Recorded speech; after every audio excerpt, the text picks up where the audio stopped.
Hi, we're going to look at some of the evidence for the seafloor spreading hypothesis that came from earthquakes. So after World War II, the United States and the Soviet Union began the Cold War. And for that, we needed to monitor the Soviets' nuclear program. And so we spent a lot of money on seismometers that were set up around the world in order to monitor when the Soviets would explode some nuclear weapon, or other countries. And as a result of that, we had a pretty good set of seismometers around. And so we also used those for scientific reasons, and we were able to look at where earthquakes occur and how deep they are, and that data helped to show that the seafloor spreading model was correct. And so let's look at some of that data now. If we zoom in, I'm going to use the Iris Earthquake browser here to select a new region, and we're going to zoom in on the mid-ocean ridge area. And let's zoom to that region. Now you can see that there are a lot of earthquakes along this area, and they're more or less coincident right on top of the ridge. So this was pretty good evidence that something was happening at the mid-ocean ridges.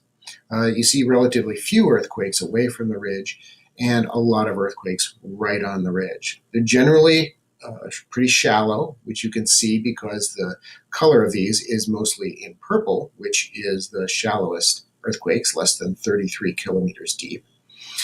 And we can also look at the magnitudes of them. If we click on other formats and wait for this to load, you'll see that the largest earthquakes top out at about a magnitude 7, 7.1 along this section of the mid-ocean ridge.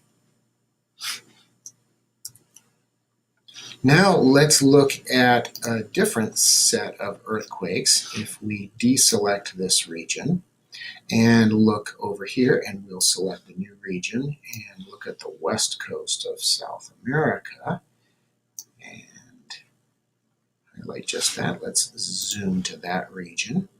Now you can see what's happening along a different type of feature. So right along here, right off the coast of South America, we have the deep ocean trench. This is the Peru-Chile trench.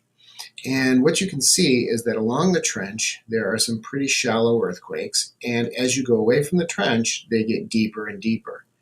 This is called a Benioff-Wadati zone, or sometimes a Wadati-Benioff zone. And the important thing to note here is that most of them are on one side of the trench and not the other. So it's very asymmetrical. And they get deeper as you go away from the trench.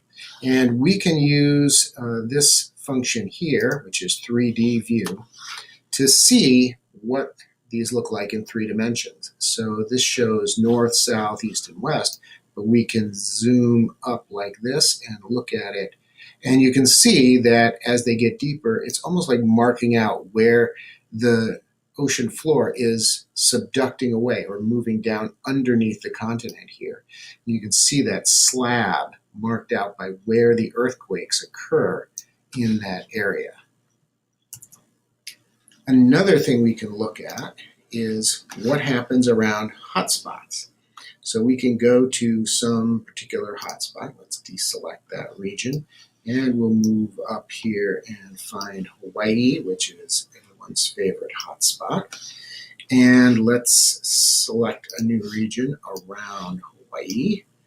And what you can see there, if it ever loads, is that there's a big pile of earthquakes occurring right in that area. Again, mostly shallow ones and ranging in size. They're not that big. So let's see, this is going to magnitude 6.9 being the biggest. Let's go back and again look at the area around the trench and how big those quakes can get. Let's select that region again and check other formats. And we can see that this range is up much higher. The biggest earthquakes along this section are up to about an 8.4 on the magnitude scale. So we have really big earthquakes occurring along these types of situations here. So those are some interesting pieces of information that were discovered by seismologists and help to show that the seafloor spreading hypothesis was actually correct.